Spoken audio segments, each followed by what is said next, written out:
தமிழ்நாட்டு தமிழர்கள் முதல் உலகத் தமிழர்கள் வரை அனைவருக்கும் அன்பு வணக்கம். அன்பிற்குரிய தமிழர்களே, இன்றைக்கு நம்முடைய ஏரிதனால் வலையொலி மூலம் எந்த நிகழ்வுகளை பற்றி பேச போகிறோம் என்று சொன்னால், 68 பேரை பலிகொண்ட கள்ளக்குறிச்சி கள்ளச்சாராய சாவுகள். 68 பேர். அதற்கு முன்பு ஏறக்குறைய 20 பேர் மரக்காணத்திலே எல்லாம் வட தமிழ்நாட்டில் மாண்டு மடிந்தார்கள் இந்த கள்ளச்சாராய விற்பனையினாலே. இது தொன்று தொட்டு நடந்து வருகிறது. எந்த காலகட்டத்திலிருந்து இது வருகிறது என்று சொன்னால், 1972 திராவிட முன்னேற்ற கழகம் ஆட்சி பொறுப்பேற்ற அந்த காலத்திலே. ஏனென்று சொன்னால் 1937 இந்திய விடுதலை போராட்டத்தின் ஊடாக நம்முடைய தலைவர்கள் பெருந்தலைவர் காமராஜர், தீரர் சத்தியமூர்த்தி, கக்கன், மூதறிஞர் ராஜாஜி, சிலம்பு செல்வர் மாப்போசி போன்ற நம்முடைய விடுதலை போராட்ட களத்திலே நின்ற தலைவர்கள் இந்திய நிலப்பரப்பின் விடுதலை போராட்டத்தின் ஊடாகவே கள்ளுக்கடை மறியல் போராட்டம், சாராயக்கடை மறியல் போராட்டம் என்று அப்பொழுது இருந்தது. கள்ளுக்கடை, சாராயக்கடை 1937 வெள்ளைக்காரர்கள் ஆட்சி காலகட்டத்திலே ஒரு சிறிய அளவு அரசின் வருமானத்தை ஈட்டுவதற்காக வெள்ளையர்களே திறந்து வைத்திருந்தார்கள். ஆனால் இந்த மதுவுக்கு நம்முடைய மக்கள் அடிமையாகிவிட்டால் அவர்களுக்கு விடுதலை உணர்வு, அதாவது சுதந்திர வேட்கை வராது. எப்படி செஞ்சினத்திலே அபின் மயக்கத்திலிருந்து சீன மக்களின் விடுதலை என்று மாபெரும் புரட்சி தலைவர் மாசேதுங் அறிவித்தாரோ, அதே போலதான் நம்முடைய தலைவர்கள் விடுதலை போராட்டத்தின் ஊடாகவே கள்ளுக்கடை, சாராயக்கடை, மதுவுக்கு எதிரான போராட்டத்தை முன்னெடுத்து மூதறிஞர் ராஜாஜி அவர்கள் சென்னை மாகாணத்தின் தலைமை அமைச்சராக, அதாவது பிரதமராக பதவி வகித்த 1937 அவருடைய சொந்த பகுதியான திருச்செங்கோடிலே கள்ளுக்கடை, சாராயக்கடை மூடி ஒரு ஆய்வு செய்து பார்த்தார். அதன் மூலம் கிடைக்கக்கூடிய வருவாயை ஈட்டுவதற்குத்தான் வெளியே தெரியாமல் மிளகா வாங்குற பொழுது, மிளகு வாங்குற பொழுது, கொத்த மல்லி வாங்குற பொழுது, பூண்டு வாங்குற பொழுது, நல்லெண்ணெய், கடலெண்ணெய், தேங்காய் எண்ணெய் வாங்குற பொழுது, பருப்பு உளுந்து வாங்குற பொழுது, அரிசி வாங்குற பொழுது, சர்க்கரை வாங்குற பொழுது, அந்த விற்பனை வரி என்று விற்கிற வணிகருக்கும் தெரியாது, வாங்குற குடிமக்களுக்கும் தெரியாது. ஆனால் ஒரு வரி இருக்கும். அந்த வரி அதுதான் இப்பொழுது சரக்கு மற்றும் சேவை வரி. செந்தமலர் சீமான் அவர்கள் சொல்வது போல சரக்கு மற்றும் சேவை வரி, சரக்குக்கு மட்டும் இல்லை வரி. இந்த ஜிஎஸ்டி ஒரு ஆண்டுக்கு ஏறக்குறைய 3 லட்சம் கோடி தமிழ்நாட்டுடைய வரிப்பணம் டெல்லி சுல்தான்களுக்கு போகிறது. வடக்கு வாழ்கிறது, தெற்கு தேய்கிறது என்று முழங்கினார்கள். அடைந்தால் திராவிட நாடு, அடைவிட்டால் சுடுகாடு என்று முழங்கிய அண்ணா சென்னை கடற்கரையில் போய் படுத்துட்டார். அவர் தம்பி, செல்ல தம்பி என்று அவரே தன்னைத்தானே சொல்லிக்கூட அவரும் படுத்துட்டார்.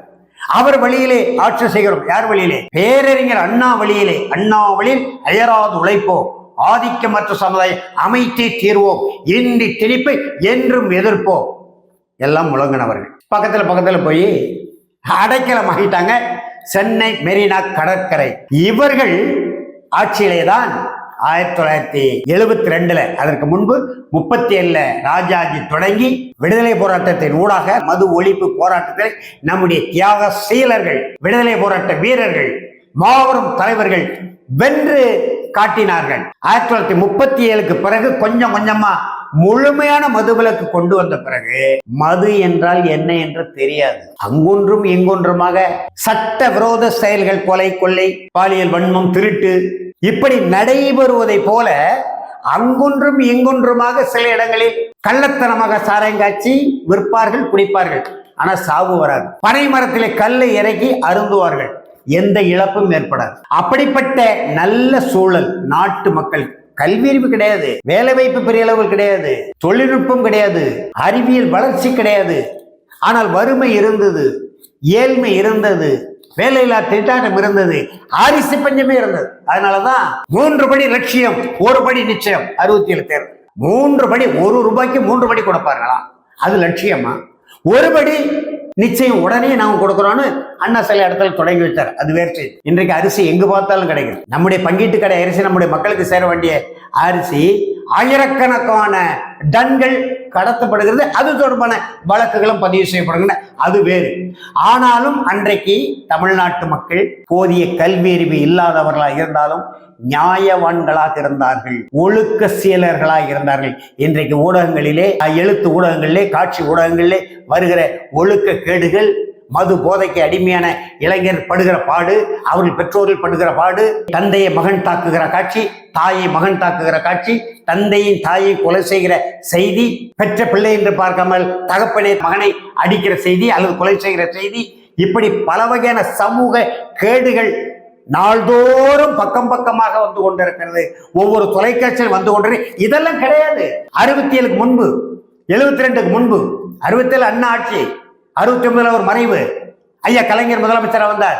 72 வரைக்கும் இந்த சமூக கேடுகள் கிடையாது. தமிழ்நாட்டில் ஒழுக்க சீலர்களாக இருந்தார்கள், நியாயவான்களாக இருந்தார்கள். மக்கள் காவல் நிலையத்திற்கு செல்ல மாட்டார்கள். வேளாண்மை அடிப்படையாக கொண்ட தொழில்தான் உணவு உற்பத்தி, அதன் ஊடாக உழைப்பு என்று இருந்தது.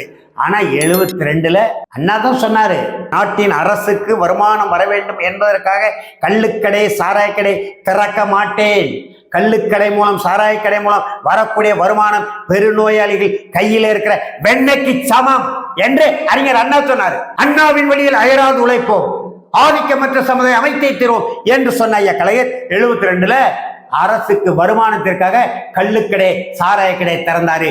வருமானம் மட்டுமே அவருக்கு நோக்கம் அல்ல, அதுல ஒரு மிகப்பெரிய உள்நோக்கம் இருக்கிறது. அதுதான் இனிமேல் 65 மொழி புரட்சி, தமிழ் உணர்வு, தமிழ் இன உணர்வு, தமிழ்நாட்டு விடுதலை வேட்கை. 57 15 சட்டமன்ற உறுப்பினர்கள், 62 50 சட்டமன்ற உறுப்பினர்கள், 67 ஆட்சிக்கு வந்து விட்டது, நாட்டை விடுதலை பெற்று தருவார்கள் என்கின்ற அந்த உணர்வு மீண்டும் எழுந்துவிடக் கூடாது. செஞ்சீனத்தின் தலைவர் மாசேத்திங் சொன்னார் வல்லவா, அபின் போதை மயக்கத்திலிருந்து சீன மக்களின் விடுதலை. அப்படியானால் தமிழ் உணர்வு, தமிழ் இன உணர்வு, தமிழ்நாட்டு உணர்வு, விடுதலை வேட்கை இதெல்லாம் வந்துவிடக் கூடாது. அடிமையாக்கு, மதுவுக்கு, கல்லுக்கு அடிமையாக்கு, சாராயத்துக்கு அடிமையாக்கு, இதை செய்து விட்டால் போதும். செல்வாக்கமிக்க மக்கள் தலை மாக்கோராவை கட்சியிலிருந்து நீக்கு. தன்னுடைய மகன் மூக்காமுத்துவை நடிக்க வைத்து எம்ஜிஆருடைய சுவைஞர் மன்றங்களா மூக்காமுத்து சுவைஞர் மன்றம் மாற்று. இந்த திட்டத்தின் அடிப்படையில தான் எப்பேற்பட்ட தொலைநோக்கு பார்வை திட்டம் ஐயா கலைஞருக்கு பார்த்தீங்களா? 48 49 50 அவைகளை எவ்வளவு ஆற்றல் இருக்கும், அதிகாரம் தன் கைக்கு கிடைந்தால் இந்த மொழியை எப்படி வளர்ப்பது, இந்த மொழியை எப்படி உலகெங்கும் பரப்புவது, இந்த இனத்தின் சமூக பொருளாதார முன்னேற்றத்தை எப்படி கொண்டு வருவது, சாதி அடிமைத்தனத்திலிருந்து இந்த மக்களை எப்படி விடுதலை செய்வது, அனைத்து தமிழ் குடிகளும் சம உரிமை, சமூக நீதி, இப்படி சிந்திக்க வேண்டிய ஐயா கலைஞர் மு கருணாநிதி ஆட்சிக்கு வருவதற்கு முன்பு இதையெல்லாம் பேசிவிட்டு, இதையெல்லாம் எழுதிவிட்டு கள்ளுக்கடையை சாராய கடையை திறந்தார். பெருந்தலைவர் காமராஜர் காங்கிரஸ் கட்சி மிகப்பெரிய போராட்டத்தை முன்னெடுத்து 74 ஏறக்குறைய 50-60,000 பேர் சிறைக்கு சென்று கள்ளுக்கடை சாராயக்கடை மூடுகிற சூழலை பெருந்தலைவர் காமராஜர் தான் உருவாக்கினார். மக்கள் தலைவர் மாக்கோரா அண்ணா திராவிட முன்னேற்ற கழகத்துறை அவரும் அதற்கு ஆதரவாக இருந்தார், அது வேறு செய்தி. ஆனாலும் இந்த பாருங்க, கள்ளக்குறிச்சி விஷச்சாராய வழக்கு சிபிஐக்கு மாற்றம், ஹைகோர்ட் அதிரடி உத்தரவு, உயர்நீதிமன்ற உத்தரவு. பாட்டாளி மக்கள் கட்சியினுடைய நிறுவனர் தமிழின போராளி மருத்துவர் ஐயா அவர்கள் தொடர்ந்து மதுவுக்கு எதிரான போராட்டங்களை முன்னெடுத்துக் கொண்டிருக்கிறார். அதே போல புதிய தமிழகம் கட்சியின் தலைவர் மதிப்பிற்குரிய மருத்துவர் ஐயா கிருஷ்ணசாமி அவர்களும் வெளியீடே நிறைய போட்டிருக்காங்க. அதனுடைய தொடர்ச்சியாக இதுல உயிரிழந்த மக்களில் பெரும்பகுதியினர் கள்ளக்குறிச்சி பகுதியில பட்டியல் சமூகத்தை சார்ந்த தொல்குடி தமிழர்கள், ஆதி தமிழர்கள். ஆனால் இந்த வழக்கை தொடுத்தது யார் என்றால் பாட்டாளி மக்கள் கட்சியினுடைய செய்தி தொடர்பாளர் மதிப்புக்குரிய வழக்கறிஞர் கே பாலு. தமிழின போராளி மருத்துவர் ஐயாவுடைய உத்தரவுல தான் அவர் செய்திருக்கிறார். அன்புமணி ராமதாஸ் அவருடைய கட்டளையின் பேர்ல தான் நம்முடைய வழக்குரைஞர் பாட்டாளி மக்கள் கட்சியின் செய்தி தொடர்பாளர் கே பாலு இந்த வழக்கை தொடர்ந்து வெற்றி பெறுகிறார். அதன் ஊடாக அதிமுகவை சேர்ந்த சட்டமன்ற உறுப்பினர் ஸ்ரீதரனும் வழக்கு போட்டிருக்கிறார். பாரதிய ஜனதா கட்சியை சேர்ந்த மோகன்தாஸ் என்பவர் வழக்கு போட்டிருக்கிறார். பாட்டாளி மக்கள் கட்சி, அனைத்து அண்ணா திராவிட முன்னேற்ற கழகம், பாரதிய ஜனதா கட்சி, 3 கட்சிகளும் சேர்ந்த. ஆனால் முதன்மை பாட்டாளி மக்கள் கட்சி தான். ஏனென்று சொன்னால் 2014-15 காலகட்டத்திலே இந்த மதுவுக்கு எதிராக மிகப்பெரிய சட்ட போராட்டத்தை நடத்தி உயர்நீதிமன்ற வழக்கு உச்ச நீதிமன்றத்தை கொண்டு வந்து நெடுஞ்சாலைகள் ஏறக்குறைய 2000 கடைகளை சட்டப்படி மூட வைத்த கட்சி பாட்டாளி மக்கள் கட்சி. தமிழின போராளி மருத்துவர் ஐயா யாராவது மறுக்க முடியுமா? நம்முடைய அண்ணாச்சி பச்சை தமிழன் எடப்பாடி பழனிசாமி நெடுஞ்சாலையில் இருந்தால் தானே கடைகளை மூட வேண்டும் என்று சொல்லி ஒரு கரவான ஒரு திட்டத்தை போட்டு யாரோ ஒரு முட்டாள் அதிகாரியின் திட்டத்தை எழுதி கொடுத்திருக்கிறான். நெடுஞ்சாலைகளை பூரா கிராம சாலையை மாற்றுங்க, அப்பதான் சாராய கடை வைக்க முடியும், அதாவது டாஸ்மாக் வைக்க முடியும் என்று நெடுஞ்சாலைகளில் சாராய கடைகளுக்காக கிராம சாலைகளை மாற்றுறாங்க. அதைத்தான் நான் சொல்லிட்டு இருக்கிறேன். தூத்துக்குடியிலிருந்து திருநெல்வேலிக்கு வரணும், வாகை குளத்துல சுங்கச்சாவடி. இந்த 2 மாவட்ட மக்களும் தூத்துக்குடிக்கு அந்த பக்கம் நிலப்பகுதி கிடையாது, கடல் பகுதி, யாரும் போக முடியாது. இந்த 2 மாநகராட்சிக்கு இடையில இருக்கக்கூடிய வாகை குளம் சுங்கச்சாவடி அகற்ற வேண்டுமானால் இந்த தேசிய நெடுஞ்சாலையை தமிழ்நாடு மாநில சாலையை மாற்றுங்க. மாநில உரிமைக்காக குரல் கொடுக்கக்கூடிய கழகம் திராவிட முன்னேற்ற கழகம், மாநில தன்னாட்சிக்காக போராடக்கூடிய கழகம் திராவிட முன்னேற்ற கழகம், அந்த கழகத்தை சேர்ந்த 2 அமைச்சர்கள் இருக்கிறாங்க. மதிப்புக்குரிய அண்ணாச்சி அனிதா ராதாகிருஷ்ணன், அன்புக்குரிய தங்கை கீதா ஜீவன், நாடாளுமன்ற உறுப்பினர் மதிப்புக்குரிய தங்கை கனிமொழி. ஏன் இந்த வாகைக்குளம் சுங்கச்சாவடி எடுக்க முடியாது? இந்த தேசிய நெடுஞ்சாலையை மாநில நெடுஞ்சாலையாக ஏன் மாற்ற முடியாது? சாராய கடை வைப்பதற்கு மாநில நெடுஞ்சாலையை கிராம சாலை எடப்பாடி மாற்றினார் என்றால் நீங்க எதுவும் செய்ய முடியாது. அந்த கொடுமையின் உச்சம் தான் கள்ளக்குறிச்சி விக்கிரவாண்டி இடைத்தேர்தலை ஒட்டி. இதில் பாட்டாளி மக்கள் கட்சியும் நாம் தமிழர் கட்சியும் மது ஒழிப்பு மாநாடு போட்ட விடுதலை சிறுத்தைகள் கட்சியும் மிகப்பெரிய புரட்சியை முன்னெடுத்து இன்றைக்குள் முழுமையான மதுவிலக்கை திராவிட மாடல் அரசு கொண்டு வருவதற்கான நெருக்கடியை கொடுத்திருக்க முடியும். வேலை திட்டம்லாம் ஐயாட்ட உண்டு, தமிழின பொருள் மருத்துவர் ஐயாட்ட. ஆனா ஏன் முடியலை என்பதுதான் பெரிய வருத்தமான வினா. ஆனால் நாம் தமிழர் கட்சி இதுல மிகப்பெரிய முனைப்புடன் நாடு முழுவதும் களம் அமைத்து மக்களை திரட்டி, குறிப்பாக தாய்மார்களை திரட்டி இந்த மதுபான கடைகளை டாஸ்மாக் கடைகளை மூட வைத்திருக்க முடியும். ஏன் செய்யல என்பதுதான்.